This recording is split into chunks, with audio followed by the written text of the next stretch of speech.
సభకి నమస్కారం.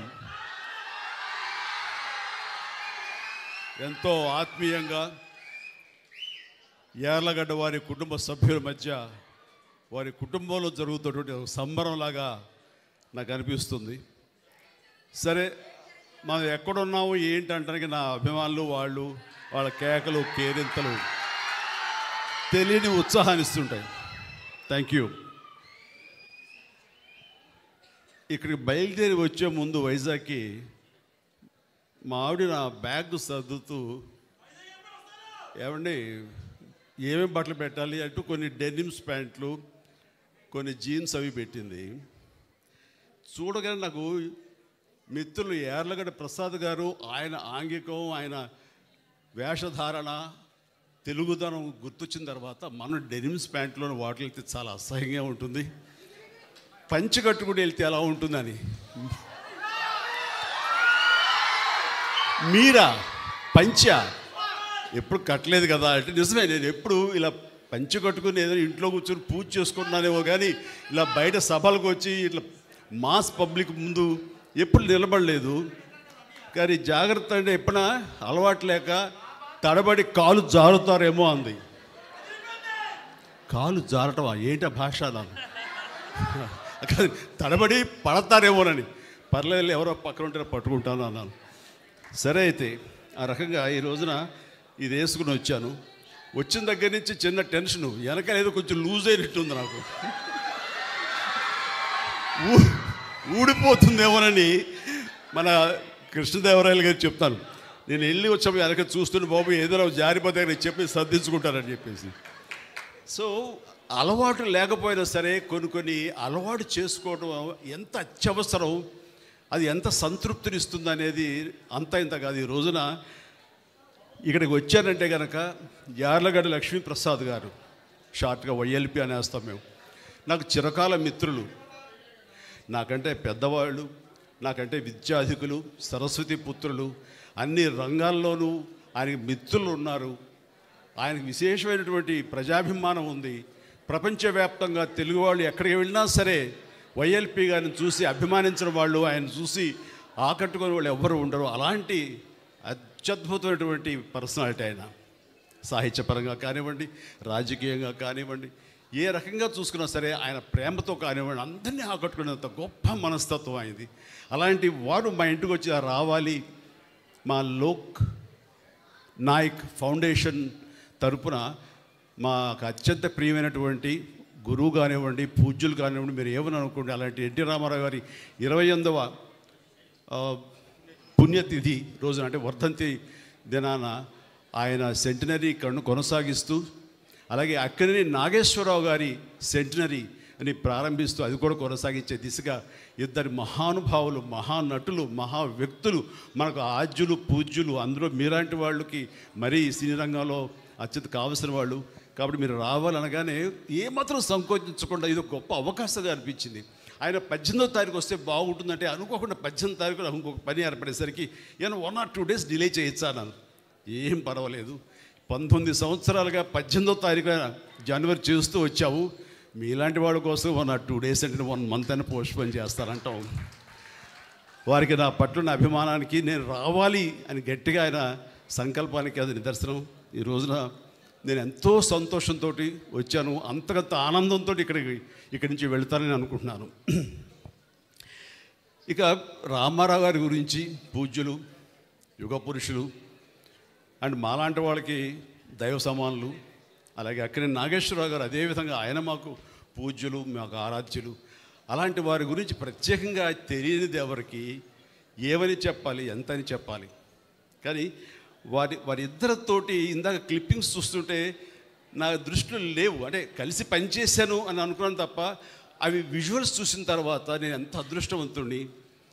నేను ఈ సమకాలీన సినిమాల్లో కూడా ఉంటూ వారితో పాటు వాళ్ళు హీరోగా ఉన్నప్పుడు నేను తోటి హీరోగానో, చిన్న నటుడుగానో నేను నా యొక్క ప్రస్తావన, నా ప్రయాణాన్ని కొనసాగించాను వారితో ఉన్న ఆ కొద్ది స్పేస్ సినిమాలో నేను తీసుకోవటం అనేది నాకు పూర్వజన్మ సుకృతంగా నటుడుగా నాకు అనిపిస్తుంటుంది. అది చాలా గొప్ప అవకాశం. ఆ సమయంలో నాకు వాళ్ళతో జరిగే సంభాషణలు మాత్రం షేర్ చేసుకుంటాను. ఇవి ఇంతవరకు ఎప్పుడు బయటికి రాలేదు కాబట్టి కొంచెం వినడానికి బాగానే ఉంటుంది. లేదంటారా, వారిద్దరూ సమంగా ఒకేసారి వచ్చారు ఈ ఫిల్మ్ ఇండస్ట్రీకి. నాగేశ్వరరావు గారు 1 or 2 years ముందు వచ్చి ఉంటే, ఆ తర్వాత రామారావు గారు వచ్చారు. నాగేశ్వరరావు గారు పౌరాణిక చిత్రాల ద్వారా ఆయన డెబ్యూ ఫిలిమ్స్ ప్రవేశిస్తే సినిమాల్లోకి, ఈయన మన దేశం అని మన రామారావు గారు సాంఘికంలో ఈయన సినిమాల్లో ప్రారంభించారు. అయితే ఆ తదనంతరం వితిన్ నో టైం రామారావు గారు పౌరాణిక జానపద చిత్రాల్లో ఆయన ఒక బ్రాండ్ అంబాసిడర్ అయితే, ఇక నాగేశ్వరరావు గారు సాంఘికంలో ఇక ఎదురులేని తిరుగులేని నాయకుడు ఆయన అయ్యారు. అలాగా ఆదరణ ప్రకారం, ప్రేక్షక ఆదరణ ప్రకారం వాళ్ళ యొక్క గమ్యాల్ని మార్చుకుంటూ, వాళ్ళ ఆదరణ ఏ సినిమాల్లో ఏ కథల్లో ఉంటుందో ఆ రకంగా వాళ్ళు కొనసాగిస్తూ ఈ రోజున పరిశ్రమకి 2 నేత్రాలు 2 కళ్ళు అని అనిపించుకుంటున్నారు. మాలాంటి వాళ్ళు ఇంకా ఆరాధనాపూర్వకంగా చూస్తున్నామంటే అది మన తెలుగు కళామ తల్లి చేసుకున్న పుణ్యం. అలాంటి బిడ్డల్ని కనటం, వారి తరపున తరువాత వారితో నటించడం అన్నది నాకు కలిగిన ఒక భాగ్యం. అది రామారావు గారితో నేను చేసిన సినిమా ఎదురులేని మనిషి, తిరుగులేని మనిషి. ఇందాక సినిమా చూసాం, చిన్న బిట్ చూసినప్పుడు అందులో ఒక టేబుల్ ఉంటుంది, డైనింగ్ టేబుల్ మీద ఇద్దరు కలిపి ఫైట్ చేస్తూ విలన్స్ మీ ఇద్దరం కొడుతూ అక్కడి నుంచి దూకాలి.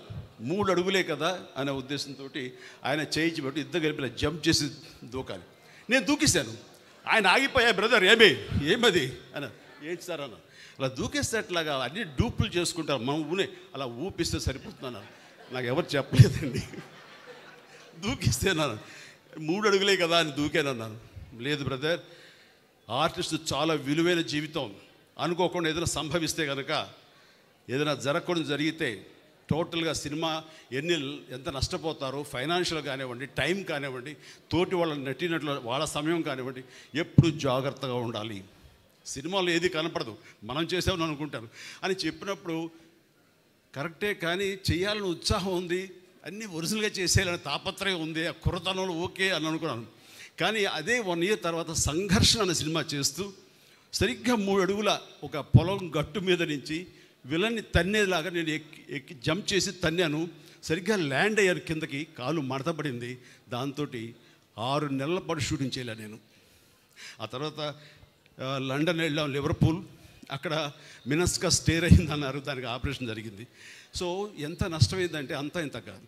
అందుకు నీ పెద్దలు ఎంత ఆలోచించి చెప్తారంటే, అది మన గురించి మన ఆరోగ్యం ఒక పక్కన పెడితే ఎంతోమంది మన మీద ఆధారపడి ఉంటారు, వాళ్ళందరి యొక్క బాగోగులు దృష్టిలో పెట్టుకుని ఆలోచిస్తారు. అది వాళ్ళ గొప్పతనం. ఆ తర్వాత ఆయనతో కూర్చున్నప్పుడు మామూలుగా ఈవినింగ్ అయ్యేసరికి గిజ్జలు వచ్చేస్తాయి, ఇంత బాసుమతి ఇది వస్తుంది ఇది. ఆ టైంలో ఆయన 2 బ్రదర్ కూర్చోండి అన్నారు. భయంగానే కూర్చుంటాం కదా ఆయన పక్కన. ఆయన బజ్జీ ఇచ్చారు, తీసుకున్నాను. తిందామంటే ఎక్కడ తినలేము. ఆ సమయంలో ఆయన ఒక మాట అన్నారు, బ్రదర్ మీరు బాగా అభివృద్ధిలోకి వస్తున్నారు, ఈ సంపాదించిన సంపద అంతా ఇనప మొక్కల మీద పెట్టద్దు, ఏదైనా మంచి హౌస్ కట్టుకోండి, ఆ తర్వాత స్థలాల మీద పెట్టండి, మనల్ని కాపాడేది అదే. మనం ఎక్కువ కాలం ఇక్కడ ఇలాగే ఉంటాము, ఇదే సూపర్ స్టార్ డమ్తో ఉంటాము, ఇది శాశ్వతం అని మాత్రం అనుకోకండి అని ఎంతో జ్ఞానంతో, ఎంతో జాగ్రత్తతోటి, ముందస్తు చూపుతోటి ఆయన ఇచ్చిన సలహా అంతా ఇంత కాదు. అప్పటిదాకా మంచి కారు కొనుక్కుందామా, ఇందాక మన కృష్ణదేవరాయ చెప్పినట్లుగా అప్పట్లో టయోటా సెరా అని చెప్పేసి తలుపులు పైకి తెరుచుకుంటాయి, వింగ్ టాప్ లాగా, అది చాలా ఫ్యాన్సీ. అలాంటి కార్లు కొనుక్కుందామా, టయోటా కార్లు కొనుక్కుందామా ఇలా ఉండి అనుకుని నేను ఇంకా అది ఆపేసి అక్కడక్కడ స్థలాలు కొనడం మొదలుపెట్టాను. ఈ రోజున నా రెమ్యునరేషన్ కంటే కూడా ఆ స్థలాలే నన్ను నా ఫ్యామిలీని కాపాడుతున్నాయి. అలాంటి గొప్ప సలహాలు ఇచ్చినటువంటి మహానుభావులు దూరదృష్టితో. ఇక నాగేశ్వరరావు గారితో కూడా నేను చేసినప్పుడు మెకానిక్ అల్లుడు, ఆ సినిమాలు చేసినప్పుడు ఆయన ఎంత సరదాగా ఉండేవారంటే, ఆయనతో సహా ఈయనతోటి కూర్చొని తినమన్నా తినలేని చిన్న టెన్షన్ ఉండేది. ఆయన అలా కాదు, చాలా ఫ్రెండ్లీగా ఉండేవారు. అంటే ఈవినింగ్ అయ్యేసరికి ఇంటికి రా చిరంజీవి మనం కూర్చుందాం అనేవారు. ఆయనకి కోనియాక్ అంటే చాలా ఇష్టం. అది నేను ఫారిన్ వెళ్ళినప్పుడు ఎక్కడి నుంచి మంచి బాటిల్ కనబడితే ఎక్స్పెన్సివ్ కోనియాక్ ఆయన కోసం తీసుకొచ్చి గిఫ్ట్గా ఇచ్చేవాడిని. అప్పుడు ఆయన తీసుకున్నా నేను పక్కన కూర్చుని ఆయనతో కబుర్లు చెప్తుండేవాడిని. ఆ చెప్పే సమయంలో ఆయన అన్న మాటలన్నీ కొంచెం రొమాంటిక్ టచ్తో ఉంటాయి, చాలా ఇంట్రెస్టింగ్గా ఉంటుందన్నమాట. అట్లాగా ఆయన ఎంత ఈజీగా ఎంత ఫ్రెండ్లీగా ఉంటారంటానికి అంత ఇంత కాదు. ఆ సమయంలో ఆయన చెప్పినటువంటి గొప్ప విషయం ఏంటంటే, రామారావు గారు నేను ఒకే సమయంలో వచ్చాం చిరంజీవి. ఆయన మంచి అందగాడు, ఆజానుబాహుడు, మంచి ముఖవర్చస్సు ఉన్నవాడు. అలాంటి స్ఫురద్రూపి ముందు నన్ను నేను చూసుకుంటే ఒకసారి నాకు ఇన్ఫీరియారిటీ కాంప్లెక్స్ వచ్చేది. అది ఒకసారి ఆయనతో కలిసి మేము 14 సినిమాల దాకా చేసాం, చిన్న చిన్న బిట్లు. ఆ టైంలో నన్ను నేను నిలదొక్కుకోవడానికి, నన్ను పెప్పప్ చేసుకోవడానికి, నన్ను సమాయత్తం చేసుకోవడానికి, నేను ఏం తక్కువ కాదు అని అనిపించుకోవడానికి అద్దం ముందు నిలబడి నేను అనుకునేవాడిని, ఆయన ఆజానుబాహుడు, నేను ఇంతే, కానీ మానసికంగా నేను చాలా అని అలా అనేవాడిని. అది ఒక స్టైల్ అయిపోయింది, ఒక ఇదే. అలాగే నాకు ఈ కన్ను కొంచెం డ్రూప్ అవుతుండే, కొంచెం ఇలా దాన్ని కాదు అనిపించుకొని ఇలా పైకి లేపేవాడిని. అది నాగేశ్వరరావు స్టైల్ అయింది అంటూ ఆయనలో ఉండే బలహీనతను గుర్తించి అవి తనకు అడ్వాంటేజ్గా మార్చుకుని, అది ఆ స్టైల్ ఆయన నాగేశ్వరరావు గారి స్టైల్ అంటూ ఆయన ఎగ్జిబిట్ చేశారంటే కనుక ప్రతి ఒక్కరికి వాళ్ళ బలాలు తెలియకపోవచ్చు, కానీ బలహీనతలు తెలిసి ఆ బలహీనతని బలాలుగా మార్చుకోవడం అనేది మాత్రం గొప్ప విషయం. అది నాకు అక్కడే నాగేశ్వరరావు నేను తెలుసుకున్నాను. ఇట్లా ఎన్నో ఆయన గంభీరమైన వాయిస్ ఉంటుంది, నాది కొంచెం పీలగా ఉంటుంది. దానికి తక్కువ కదా అంటానుకో ఏ అని బేసు కలిపి మాట్లాడేవాడిని, జనాలకు బ్రహ్మాండంగా ఉండేది. అని అట్లాగా ఆయన నుంచి బలహీనతలు లేనట్టు ఆ యాక్టర్ ఎవరు లేరు. నాలో ఇన్ని బలహీనతలు ఉంటాయి, బట్ యాక్టింగ్ సైజ్ దాంట్లన్నీ ఎలా అధిగమించాలంటే దాంట్లో నిరంతరం ఒక ఎక్సర్సైజ్ చేస్తుంటూ మనం ఎలాగా ఎవాల్వ్ అవ్వాలి, మనం ఎట్లాగా మనం అభిమానం సంపాదించుకోవాలి అనే దాని నిరంతరం మనం ప్రయత్నిస్తే కనుక పైకి రానటువంటి వ్యక్తే ఉండరు. అందుకని మన బలాల కంటే కూడా మన బలహీనతను గుర్తించడం అనేది అత్యంత ఆవశ్యకత, అది అత్యంత అవసరం. దాన్ని ఎలా అధిగమించాలన్నది ఆ తర్వాత ప్రక్రియ. అలాగా నాగేశ్వరరావు గారితో, రామారావు గారితో నేను జీవితంలో ఎన్నో నేర్చుకున్నాను. అండ్ నా అదృష్టం ఏంటంటే అలాంటి మహానుభావులు చెప్పాలంటే తెలుగు చలనచిత్ర పరిశ్రమని ప్రపంచవ్యాప్తంగా గుర్తింపు తీసుకొచ్చారు ఆ రోజుల్లోనే. అలాంటి వారితో కలిసి స్క్రీన్ షేర్ చేసుకోవడం అన్నది నాకు దొరికిన అత్యద్భుతమైన అవకాశం. అలాంటి వారి గురించి ఎంతైనా మాట్లాడచ్చు, సమయాభావం ఉంది కాబట్టి ఇక్కడ నేను ఎక్కువసేపు మాట్లాడలేను. అండ్ ఆ రకంగా ఆ మహానుభావులు ఇద్దరిని ఈ యొక్క సెంటనరీ ఇయర్ శతాబ్ద సంబంధించిన ఉత్సవాల్లో వారిద్దరిని మననం చేసుకోవటం, వారికి మన స్మృత్యంజలి ఘటించడం, ఆ అవకాశాన్ని యాలగడ్డ మన లక్ష్మీప్రసాద్ గారు నాకు అందివ్వడం అనేది నా పూర్వజన్మ సుకృతిగా భావిస్తాను. చాలా చాలా మనస్ఫూర్తిగా థ్యాంక్ యూ సార్, మనస్ఫూర్తి థ్యాంక్ యూ. ఇక ఈరోజు నా సన్మాన గ్రహీతలు ముఖ్యంగా నా చిరకాల మిత్రులు, నాకంటే వయసులో పెద్దే కదా కాబట్టి గౌరవం ఇవ్వక తప్పదు.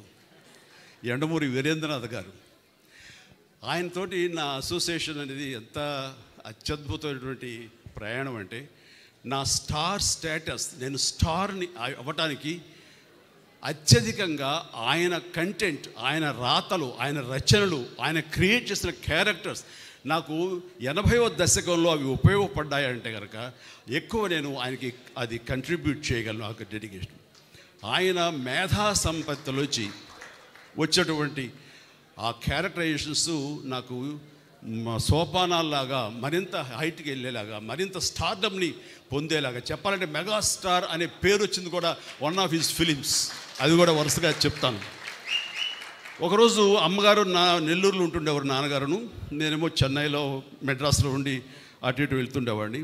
అది 1981 ఆ సమయం, 81 ఆ సమయంలో అరే నాన్నారే నేను అభిలాష అనే నవల చదివానురా, అందులో హీరో పేరు కూడా చిరంజీవి.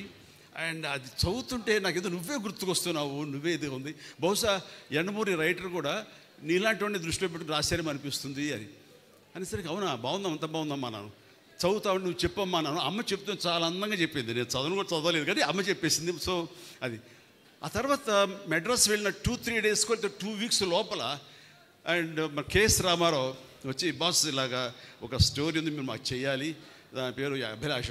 ఏవి కాకతాళీయం, ఆయన పెన్ను పెట్టి శ్రీకారం చుట్టిన క్షణంలో నన్ను తలుచుకున్నారో లేకపోతే చిరంజీవి అని పేరు ఎందుకు పెట్టారో తెలియదు, కానీ అది సినిమా నాకే రాసి పెట్టుంది. ఆ రాత నాకు ఒక మంచి అత్యద్భుతమైనటువంటి విజయాన్ని చేకూర్చిపెట్టింది. నాలో కాన్ఫిడెన్స్ పెరిగింది. ఇక మన స్టార్గా ఈ ఫిల్మ్ ఇండస్ట్రీలో మన స్థానం సుస్థిరం అనే అభిప్రాయాన్ని కలిగజేసిన సినిమా ఒక అభిలాష. ఆ అభిలాష సాంగ్స్ వేళ మార్నింగ్ నేను రాడిసన్లో నేను జిమ్ చేస్తుంటే వాడు మొత్తం నేను వచ్చాను కదా హుషారు వేసాడు, మొత్తం నీ సాంగ్స్ పెట్టాడు. ఆ సాంగ్స్లో యూరేకా సాగమిక ఇలాంటి సాంగ్స్ అని వేస్తుంటే ఆ పక్కనే సముద్రం గడు గంగావతి భీమిలి ఈ రోడ్లోనే ఎగిరి డ్యాన్సెస్ కింద పడి మీద పడి ఏదో చేశారు విన్యాసాలు. అవన్నీ గుర్తుకొస్తుంటే what a sweet memory. Morning 5:30, 6 o'clockకి వండర్ఫుల్ మెమరీస్ తోటి ఈ రోజునే వచ్చాను. అదంతా కూడాను కెఎస్ రామారావు గారు, యనమూరి వీరేంద్రనాథ్ గారు, మన కోదండరామరెడ్డి గారు, వీళ్ళందరి యొక్క ఇళయరాజా గారు ముఖ్యంగా వీళ్ళందరి యొక్క కాంబినేషన్లో నాకు అందించేటువంటి గొప్ప ఇది. ఆ తర్వాత వచ్చే సినిమా ఛాలెంజ్, డబ్బు టు ది పవర్ ఆఫ్ డబ్బు. ఆ సినిమా దాని ప్రభావం ఎంతంటే ఎంతమంది యూత్ని మోటివేట్ చేసిందంటే, అండ్ మనకేమీ లేదు కదా, మనకేం చేయలేము, మనకు దిక్కుముక్కు లేదు, మనం ఒంటికాయ సొంటి కొమ్ము లాంటి వాళ్ళం, ఎలాగ రాణించాలి ఇక్కడ, ఎలా డబ్బు సంపాదించాలి, లేదా ఎలాగా ఏదైనా అచీవ్ చేయాలి అనే వాళ్ళకి అది ఆన్సర్, మంచి ఆన్సర్ అది. అండ్ అది ఆ సినిమాలో నేను ఆ క్యారెక్టర్ చేసిన విధానం ఈ రోజుకి నన్ను మీటిన చాలామంది చెప్తుంటారు, సార్ ఈ రోజున మేము పెద్దవాళ్ళు అయ్యామంటే మాకు ఏమీ లేని క్షణంలో, ఏం లేని టైంలో మాకు ఛాలెంజ్ అనే సినిమా మాకు ఎంతో స్ఫూర్తి ఇచ్చింది అంటుంటే వావ్ అంటున్నాను. అది ఆయన బ్రెయిన్ చైల్డ్, కానీ బయట మా ద్వారా బయటకు వచ్చింది కాబట్టి ఎంతో క్రెడిట్ మేము తీసుకుంటాం. అంతే ఆనందం ఆయన ఎంత పొందారో అంతే ఆనందం మేము పొందుతున్నాం. ఆ రకంగా వచ్చిన తర్వాత వచ్చే సినిమాలు మరణమృతం కానివ్వండి, రక్తసింధూరం కానివ్వండి, అన్ని సినిమాలు ఇట్లా ఎన్నో సినిమాలు మనం లిస్ట్ చూసాం. ఆ సినిమాలన్నీ కూడా నాకు అంతటి పేరు ప్రఖ్యాతి తీసుకొచ్చింది. కాబట్టి నా యొక్క ఎదుగుదలలో, నా స్టార్డంలో ఆయన యొక్క నా సింహభాగం మా యండమూరి గారికి ఉంది. నాకు చాలా సంతోషం. థ్యాంక్ యూ యండమూరి గారు, ధన్యం. తర్వాత ఇందాక ఒక మాట అన్నారు, అది కంక్లూడ్ చేస్తాను. నీ ఆటోబయోగ్రఫీ ఎవరు రాస్తున్నారని. ఆటోబయోగ్రఫీ అంటే నేనే కదా రాసేది అనుకున్నాను. నువ్వు ఎక్కడ టైం ఉంటుందిలే, నీవు చెప్పు, మేము ఎవరు రాసుకుంటాం, నీకేమైనా ఇంట్రెస్ట్ ఉందా, ఖచ్చితంగా చెప్తే రాస్తాను. నిజంగా యండమూరి లాంటి గొప్ప స్టార్ రైటర్ ఎవరు అన్నా ఒప్పుకోకుండా ఉండదనుకోండి, ఎవరు ఒప్పుకొని తీరాల్సిందే. ఒకే ఒక స్టార్ రైటర్ ఎవరైనా తెలుగులో ఉన్నారంటే అది యండమూరి వీరేంద్రనాథ్ గారు. అలాంటి గొప్ప కలం, బలం, మేధస్సు ఉన్నటువంటి యండమూరి వీరేంద్రనాథ్ ఈ రోజున నా ఆటోబయోగ్రఫీ రాస్తాను అన్న మాట అనడమే నాకు ఎంతో ఉత్సాహాన్ని ఇచ్చింది. అందుకని ఇది ఎలాంటి అత్యద్భుతమైనటువంటి వేదిక. అండ్ మా వైఎల్పి గారి సమక్షంలో ఇది జరిగింది, ఇది జరిగి తీరుతుంది. ఆల్రెడీ ప్రాసెస్లో ఉందన్నాను కానీ దానికి కన్సాలిడేట్గా కాంక్రీట్గా లేదు. అండ్ యండమూరి గారు అన్నారు, మీ మాట చొప్పున అనేస్తున్నాను, ఇట్స్ ఎ కమిట్మెంట్ పబ్లిక్లో. Done. Thank you very much. Right. ఇక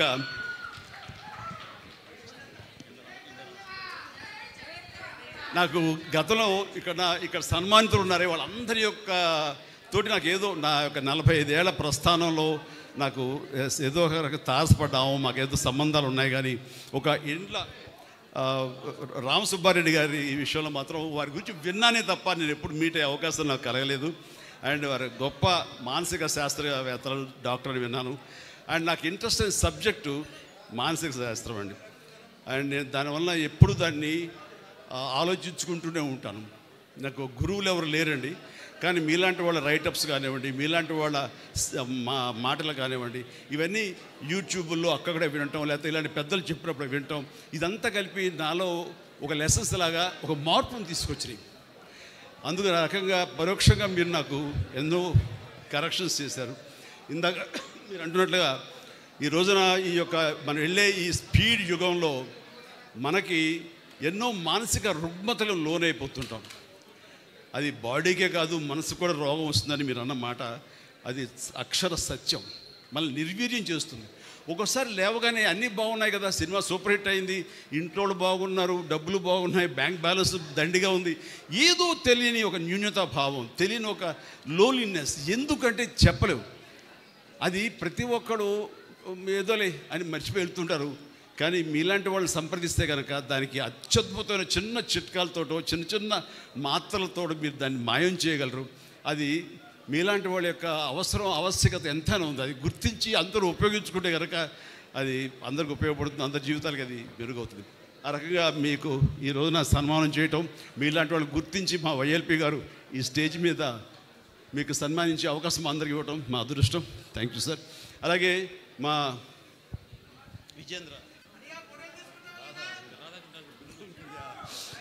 రాధాకృష్ణరాజు గారు ఉన్నారు. ఆయన వచ్చేసరికి ముందు చాలా ఇన్విటేషన్ చూడగానే షాక్ అయ్యాను. రాధాకృష్ణ గారు, మా రాధాకృష్ణ గారు అన్నాను. తెలుసా అన్నారు. తెలియటండి, చాలా బాగా తెలుసు. ఆయన నా సినిమాలు బిగిన్ నుంచి కూడా మీరు డిస్ట్రిబ్యూట్ చేశారు. ఎప్పుడు మేము బెంగళూరు వచ్చినా సరే మీరు రిసీవ్ చేసుకుంటుండేవాళ్ళు. అలాంటి మీరు ఈ మధ్య సంవత్సరాల్లో కొంచెం దూరం అయ్యాం. అండ్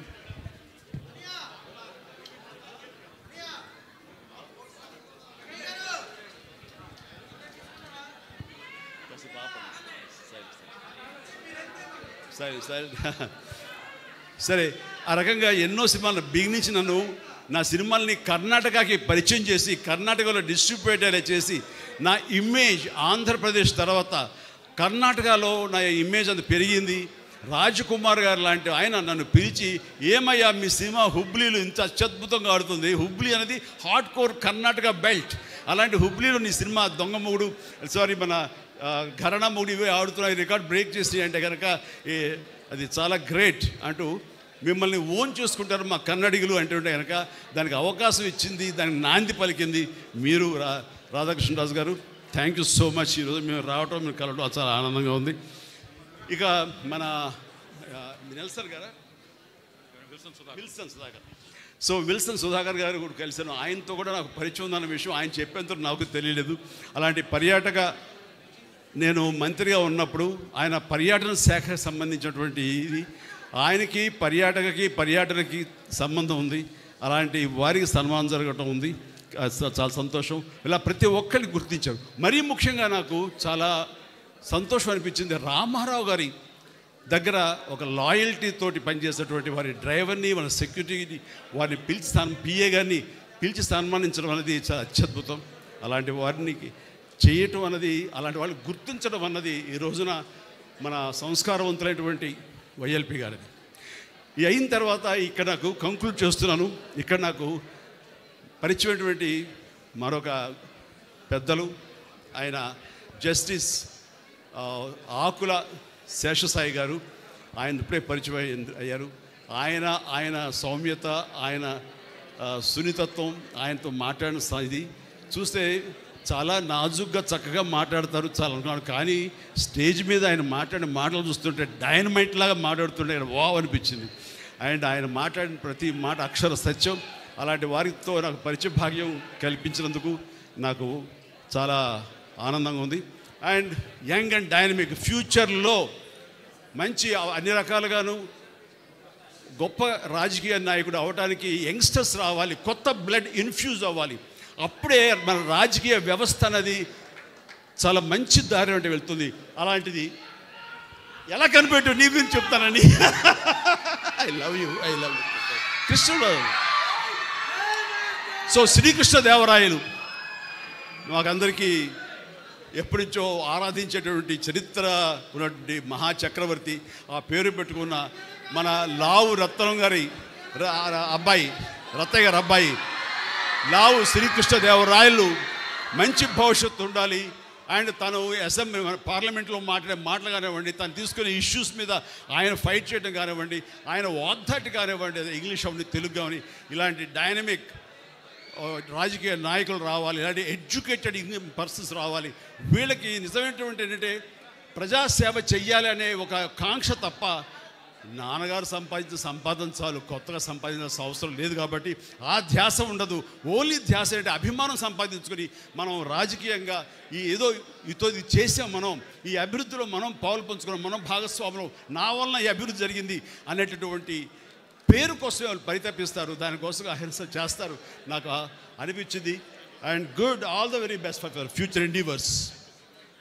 ఎక్సర్సైజ్ చేయండి, బాగా చేస్తారు. Thank you. అండ్ నాకు ఈ అవకాశం ఇచ్చినటువంటి మా పెద్దలు వైఎల్పి గారికి, శ్రీమతి వైఎల్పి గారికి నాకు హృదయపూర్వక ధన్యవాదాలు తెలియజేస్తాను. జై హింద్.